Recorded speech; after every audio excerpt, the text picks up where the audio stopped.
Hello, fellow 3D printers. I'm Jay Wall with Print That Thing, and this is my lovely lover lady, Amber. Hello.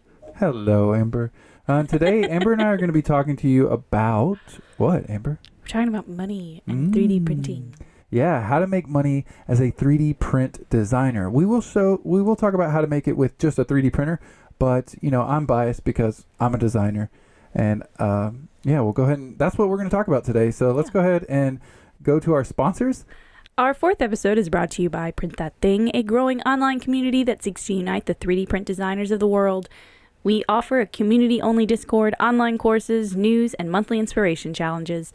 We want to bring together designers with years of experience as well as newbies just setting out on their new design adventures. Please visit us today at ptt.live for more information. Today's episode, like I said earlier, is about making money with 3D print design and 3D printing.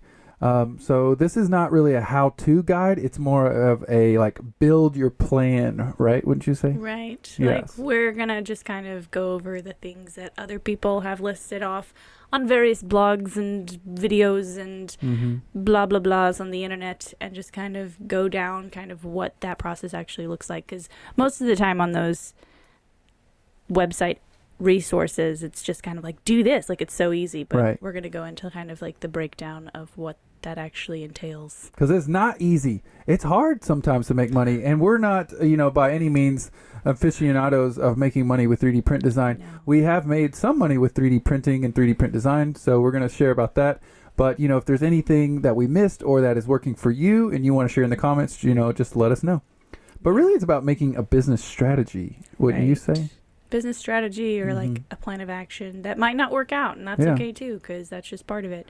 You got to fail fast to learn fast, right? Yeah, and this podcast is geared more towards entrepreneurial people, because Print That Thing, Ember, was we did Print That Thing as essentially a hobby for 3 or 4 years. Yes, you did. And it made a little bit of money, nothing crazy. I call it YouTube penny dust. Penny dust is great. Not much at all.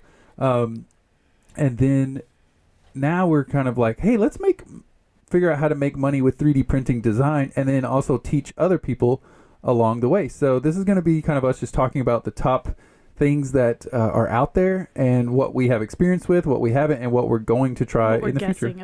What we're guessing about, and what we've actually had experience with. So let's go ahead and jump into the first one. So the first one that everyone pretty much comes up with initially, and I think that's the one that you're most excited about, is selling designs online, right? Yes.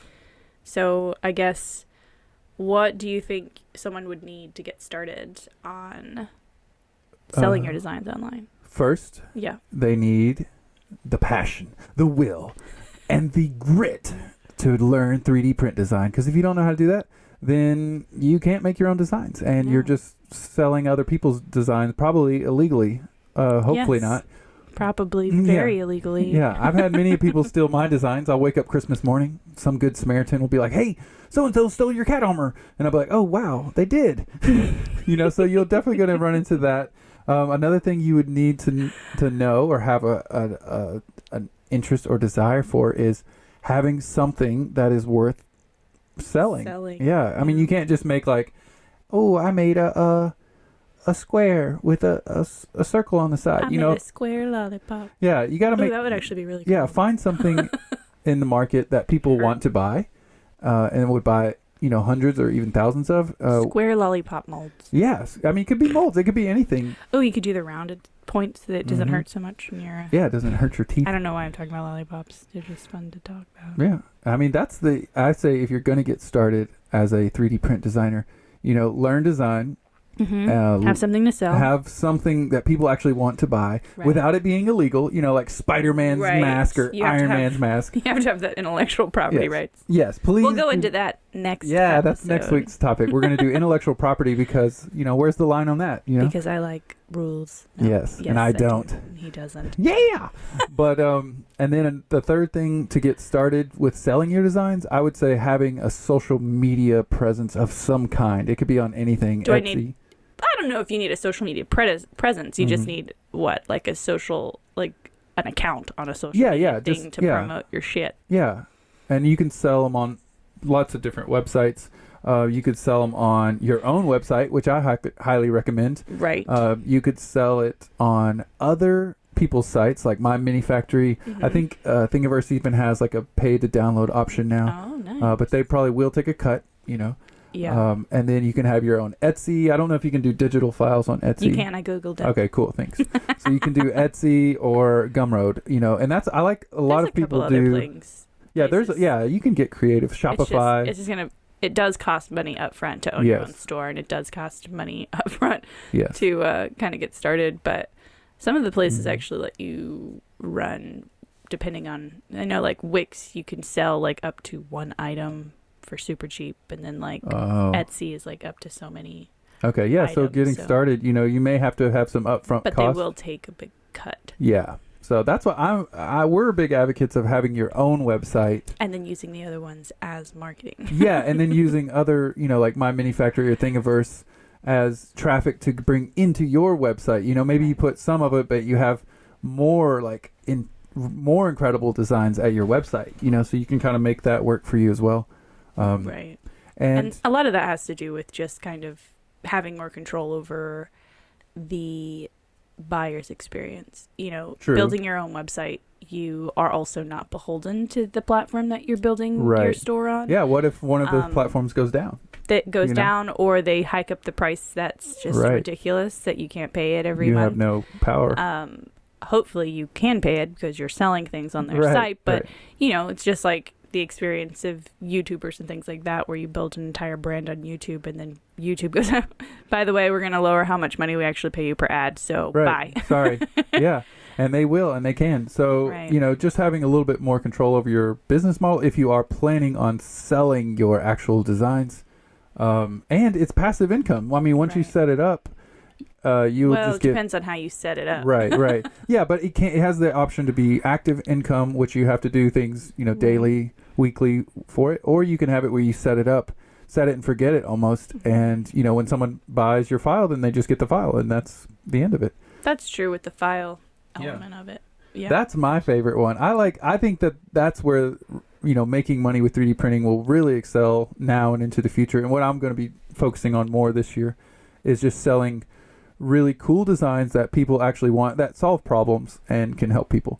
So that's where I'm going to go. I like that. Personally. But you know, you can all pick your thing. Maybe you're not a designer. So what if you're not a designer? Then you're fucked. Yep, then you're fucked. You just got to go home. No, it's not true. There is an option for people who do not design, but we're not there yet. Oh yeah. So the second thing, go ahead and tell them, Amber, if you're wanting to make money with 3D print designs, would be selling your 3D printed products. So you would design your own products and then 3D print them. And I don't know if this is something we'll talk about next week, as well as, you know, if I buy a 3D printed file, does that allow me licensing to manufacture them from my 3D printer? Not right now, but it should be. It eventually will probably get to that point. But, you know, that's like the legalities and stuff that kind of opens up for the next episode. But in this episode... Yeah, we'll come back to, you know... Essentially, you would need to know how to design. You would need to build a store, find a service that would allow you to sell, which a lot of them are the same, you know, your own store, Etsy, and stuff like that. But then there's also, once you actually have physical product, you can... move on to places like Amazon. You can move on to places like eBay. You can move on to places like fancy.com. Yes. And kind of start entering your products into the marketplace. Yeah. So that people can buy just product, because not everyone has a 3D printer to print things, and your market's going to be larger once you have an actual product that people can just go, I want that. And they get that. Yeah. So I think of it as more of print on demand in a way.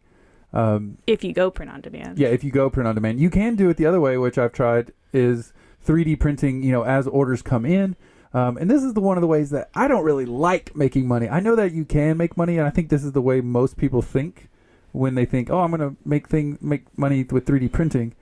I think a lot of people think they're going to make a bunch of orders, get a bunch of orders from clients online or somewhere in your neighborhood, and then print a bunch of things for people, you know. I think that's how your brain works. That's not how my brain works. Oh, well, how does your brain work? I think that's how the majority of people's brains. I mean, I think it would essentially, my initial thought would be, okay, I have a 3D printer. Now I'm going to open an online store and build my stuff. But then I would be making them in batches and selling them as if I was also the manufacturer.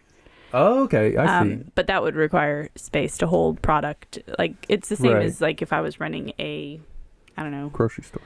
No, not a grocery store, like an online store that sells T-shirts, right? Okay. And it's like, I either order a big batch from a place of my product, my design, and I have a box of T-shirts with my design on it so I can sell those.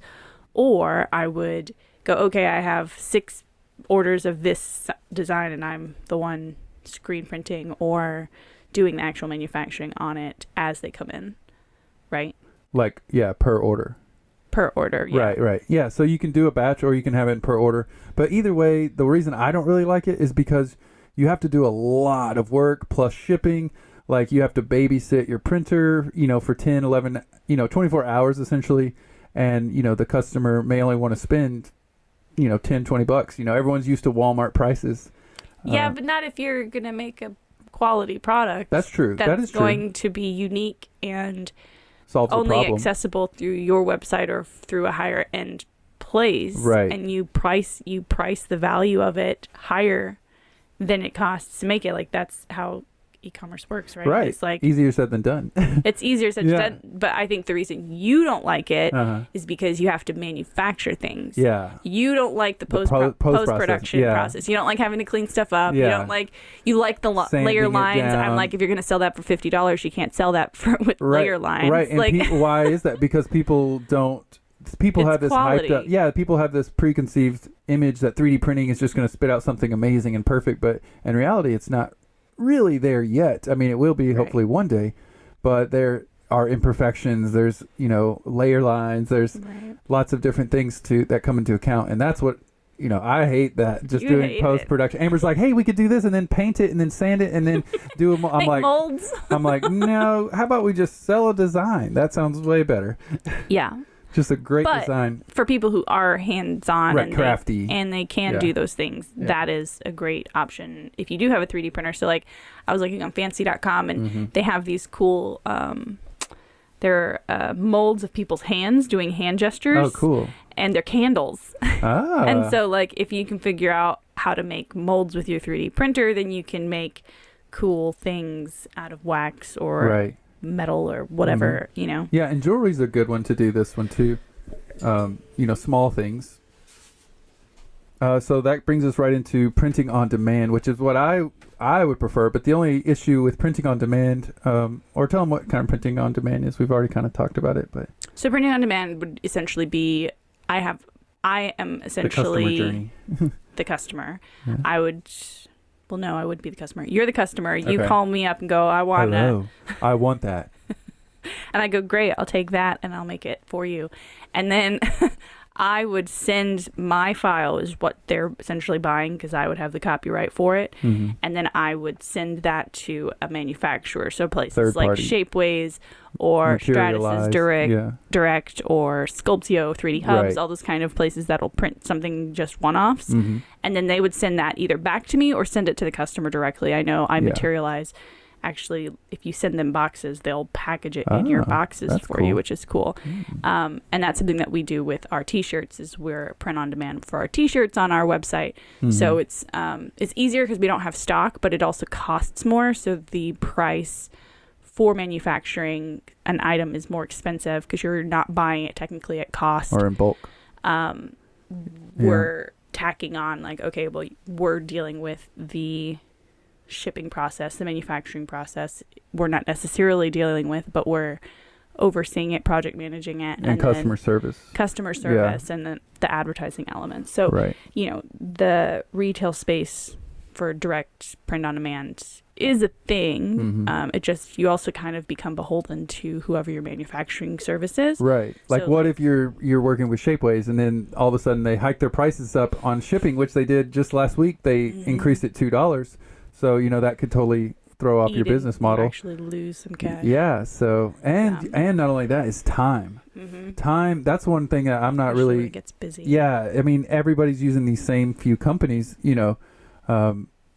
you may have to, your customer may want to buy something and they want it now or within 2 days, because everyone's kind of Amazon washed or used to fast shipping. But with these print on demand 3D printing services, they may have to wait anywhere from a week to 2 weeks. So right, but that's also too. why essentially when you start making cash, you would work on having product in your space. Yeah. So, like, if you were smart, yes, you would start off as print on demand to get started and to make some cash. But once you have some cash, you go, okay, I'm putting my money on these objects that I'm going to actually sell. Mm-hmm. And then you would buy a little bit in bulk. It doesn't have to be a lot. You can buy 3 in advance, 5 in advance, 10 in advance. And then that would also kind of keep your store. There's sales tactics to, there's only 5 left. There's only 3 left, 2 left. And then, of course, scarcity. Once it gets to a specific level, you would order more. Right. So there's an element there, but there's a lot of things that come down into that where you have to pre-plan that out. Right. You have to be business savvy. You get higher quality materials. Like you can do metals, titaniums, like, brass, high-end plastics, high-end, just different material properties. So that's another plus with, printing on demand. Right. But the third topic is, we kind of already touched on this a little bit, but is selling yourself as a 3D printing service, in your neighborhood or in your community or online. And so what would someone you feel need to do to get that started? And I've done this, and this can make some cash. Well, I know 3D Hubs was like your main point, but they don't do that anymore. Yeah, so 3D Hubs, if you're not familiar, is a kind of like they would like network people in neighborhoods all around the globe, and then a customer would be like, oh, I want this printed, and then they would send it. It could be anything that they found, something they found on Thingiverse, and then they would send it to us. They would give them an instant quote, and then we would print it, and then leave it in our mailbox or go deliver it to them or whatever. And you could set your own prices. And then about a year or two of doing that, they just kind of said, hey, we're no longer doing that. We're only working with bigger businesses and doing more print on demand. So it was kind of a slap in the face to all the people who had been doing it. Help them build their platform. Yeah, I was like, here you go. We're going to build you up. Bye, guys. So I think they don't offer that at all. Like I can't Google. I think they did reach out to a certain few people, like their best hubs around the planet. But I mean, they have big printers, so they're doing stuff like that. Yeah, and a lot of other companies I've researched kind of 3D Hub stuff. They're doing more print on demand in terms of what 3D Hubs is doing. So they're not really offering a marketplace for people with 3D printers. No, not anymore. That might be something, who knows why they did it. I would assume that it has something to do with quality of people printing things with their name on it. Yeah, and on the flip side of that, you can work with them if you want, and their prices are pretty reasonable. But really is like just trying to set up, I feel like a way to counter. Yeah. We got to Mardigan, sit down. We got to tell our dogs. Lay down somewhere and be quiet, please. Yeah. You're being ridiculous. Mama and Daddy are working. Did it work? Stop barking. Hey, it worked. He's probably confused. I want to see what we're talking about. Okay, just rewind to... No, it's like the flip side of that. Oh, yeah.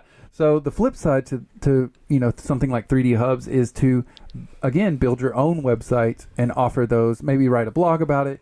You could do things like that to generate awareness that you are doing that service for people in your area or in your state or just online in general.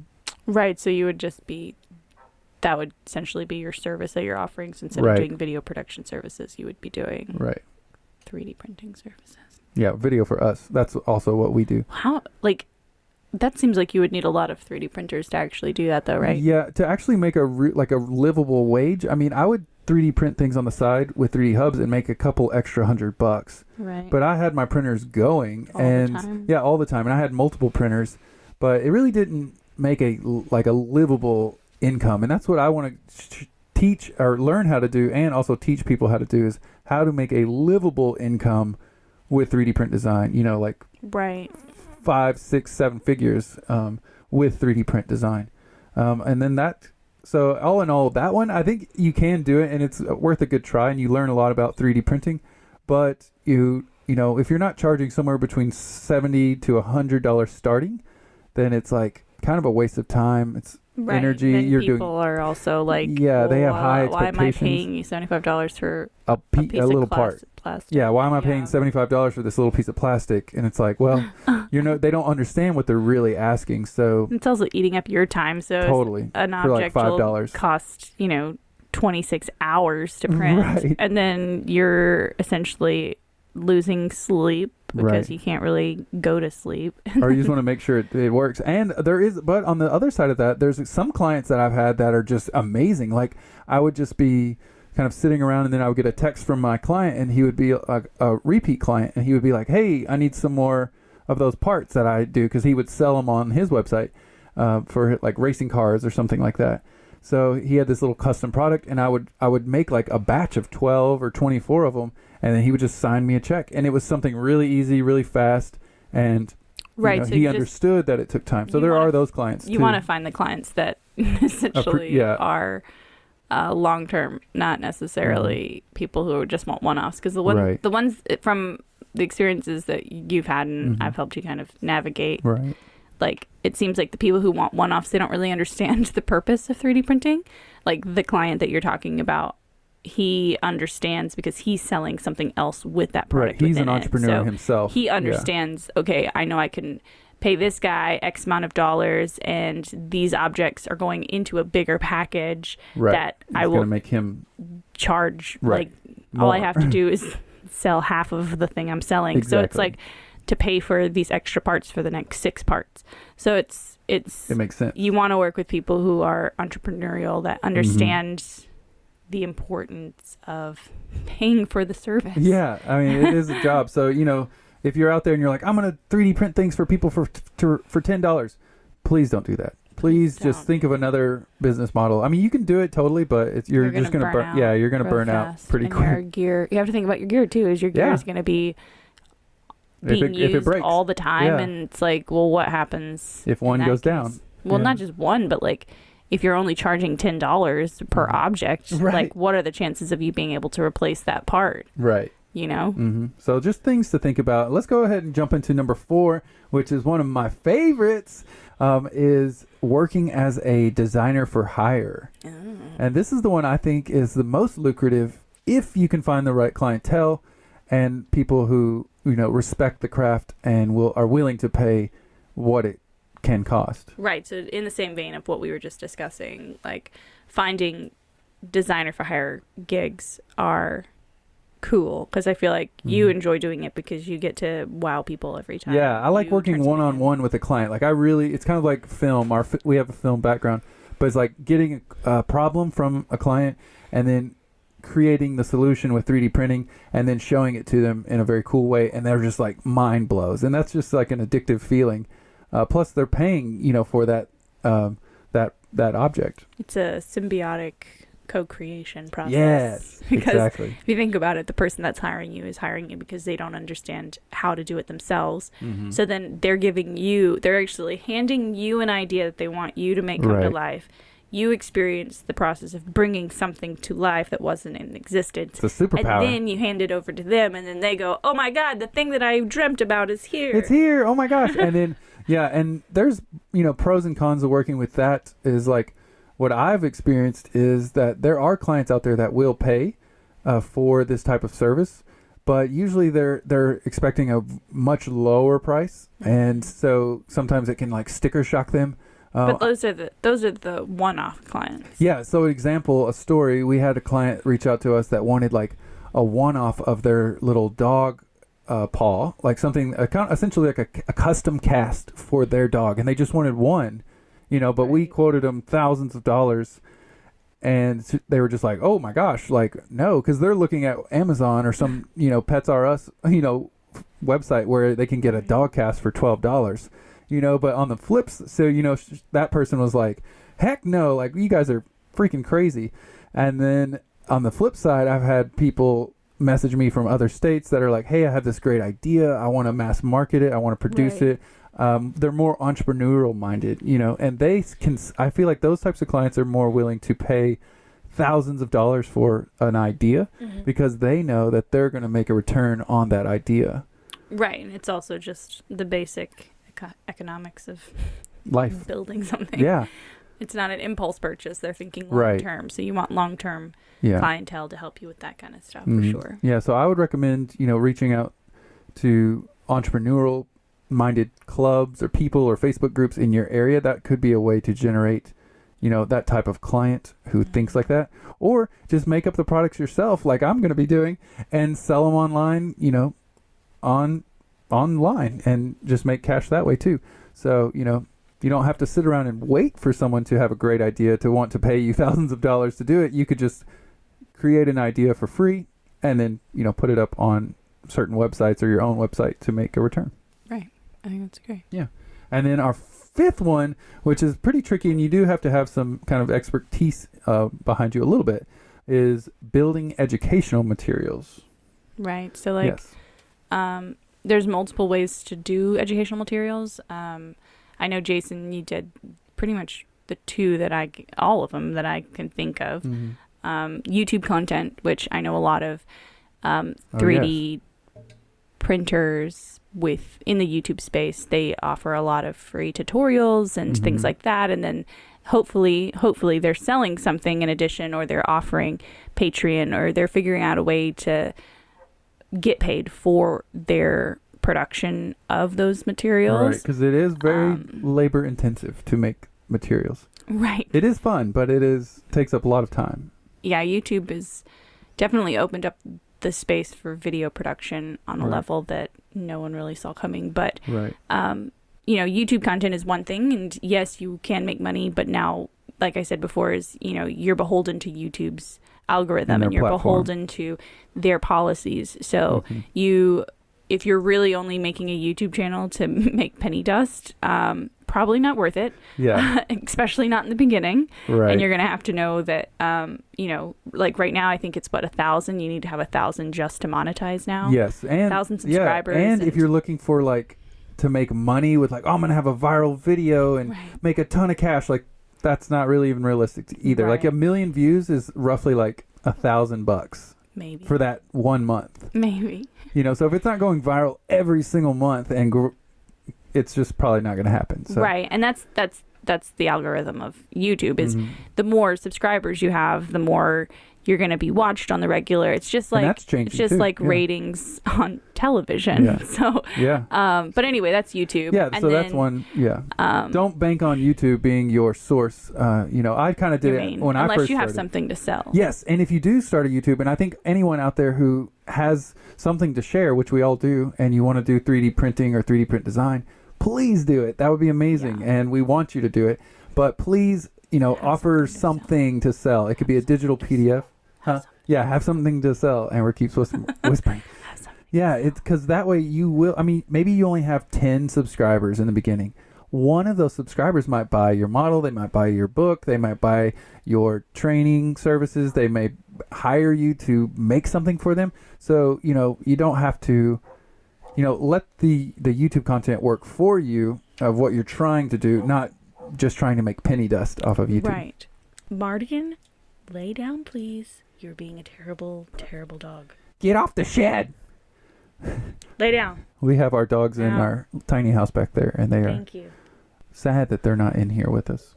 They hear us talking, so Mhm. they're like, why can't we be part of the party? And then another one we tried was doing Udemy or Skillshare. We did both of those. So we Yes. made a beginner's course for Blender, which you can go check out at ptt.live. But we tested it essentially on Udemy and Skillshare, which are just you pay a lower price for a class, or you can pay a small subscription to get a bunch of Well, they're a marketplace, lessons. so you have Yeah. people who are Googling, they're searching. They're searching on their marketplace for a specific thing to learn. topic. So then the thing with, I know Udemy specifically, I don't really have a lot of experience with Skillshare. Udemy, they do this, their sales tactic is price all of the products super high, and then go a couple of days where the price point is at the regular cost, and then they give 90% discounts. So Right. they're constantly in a sales process. Right. So it's one of those things where, okay, well, as a and they're not creating their own content. They're not creating Udemy They're specific just a platform. things. They're just a marketplace. So as a creator, you're creating content and you're creating courses and you're uploading them to their server, but you have no control over what's being sold, how it's being sold, and how much it's being sold for. Or the students that buy your course, you don't even have their email. Well, yeah, but I'm saying in terms of like running your business, you don't have control over the buying ability of it. So say you're offering a 90% discount to your subscribers on YouTube, but at the same time, Udemy is also running a 90% discount. Right. So you're eating into a cost point, and you have no control over that cost point with Udemy. And so it's definitely a good place. And they take 50%. Yeah, they take 50% of whatever you make, which is pretty high. Yeah, so you're not only not in charge of the price point that it's being sold at, you're also not in charge of getting all of the percentage of the sale or the data. You can't get the data. You don't get your customer base. You don't know who your customers really are. And so if you're going the educational route, as obviously anyone who's watching this or knows anything about Print That Thing, we've chosen to go the other option for educational material, which is selling your own course on your own platform. Yes. The upfront costs are definitely a little steeper. Yes. So, using Udemy to kind of figure out what works, figuring out what... Right, test the market, test your course. Testing the market, but also, making sure that your lesson plan makes sense, that if there's anything messed up in your programming, you can fix it, all that kind of stuff. I think Udemy is a great platform to kind of dip your toes in. Yeah, it's a good starting point. Be aware that unless you started a couple years ago, like Udemy is probably not going to be your main source of income. Yeah. But it's also good for, people who don't want to do the marketing and they don't want to do their own online thing. They're just like, I just make YouTube content and I'm going to just package it and throw it into Udemy, which is totally fine. Yeah, you'll probably, with Udemy, depending on how much you market your own material, how just valuable your course is, you could make anywhere from, $30 to a couple $100 every single month, almost passively, just by, making sure your students get their questions answered and things like that. So it is nice source of kind of passive income. Yeah. Once you upload it, it's there. Income. Yeah. Once it's set up. Right. Battery's dying. What happened? We talked too much. No. Yeah. Sorry about that. Our video just overheated, so we're just going to keep on going with just audio. Yeah. Yeah, podcast sounds. So anyway, what we were talking about was Udemy and all that stuff, and now really the other option for building your own educational material is building your own platform. Yes, which we highly recommend anyone who wants to educate other people. It's pretty smart to have your own platform. Highly encourage it. And why? It requires a lot of work, though. Yes, we've been building it since we started Udemy last year. Yeah, almost a year. Yeah, like 9 months now. Was it last year? Mm-hmm. Okay, so last year we started on Udemy for like 3 months, and then we said we're going to go to our own website because this is silly. Right. And then we started building out our website, and the original website that we built was just nonsense. There was just trying to do a lot at once, and it requires a lot of skills that we don't have. Yeah. And so it was one of those things that we had to do a lot of learning in terms of marketing automation and email marketing and sales and online. Like, it definitely is a full-time Yeah, it would be a lot heavier than doing just a Udemy or Skillshare. Or a YouTube channel. Or a YouTube channel. But if you're someone who designs websites or, already does sales or marketing and you like 3D print design, it could be a perfect kind of fit for you. Yeah, and you're going to learn a whole bunch of new skills. And then on top of that, you're going to have more direct access to your students. And you'll also be able to connect more directly with the content that you're building and kind of getting more of an honest feedback, I think. Oh, so who was just Discording me is one of our students who just got his first 3D printer. He learned 3D print design first, and now he's sending me pictures of his first stuff. That's awesome. Shout out to Mike Russo. Mike. Getting it. All right, so that pretty much covers that. Yeah, those are all the ways that I know how to make money. Amber's seen us try and make money this way. But really the goal this year is to figure it out and, figure out how to make a living with 3D print design and then teach people along the way, the same things, and just be like, hey, these are some options, these are working. If you had to pick two. If I could only do two, I would sell digital files on my own website, and I would create learning content. Well, you're already doing those two things, so good job. That's what I would do. Other than that, it's going to be a lot of, everything's a lot of work. So really just got to figure out what you want to do, what makes you happy when you're creating things, and then just try and do more of that and put some, try and make some profit back. I like that. Yeah. Well, it'll be interesting to see how the journey goes. Yeah, so far it's been going okay. It's definitely not a livable wage. This year I was like, oh, this year 2020 is going to be the year, and I'm gonna make all my income from 3D print design.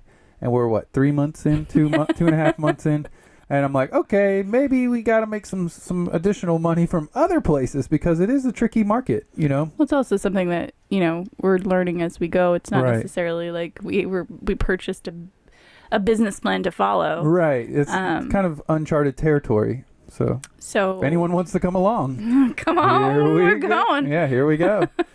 So let's go ahead and break for our sponsors. Alrighty. Tell these kids where they can learn how to design. This episode of the Print That Thing podcast is brought to you by PTT.live, a growing online community that seeks to unite the 3D print designers of the world.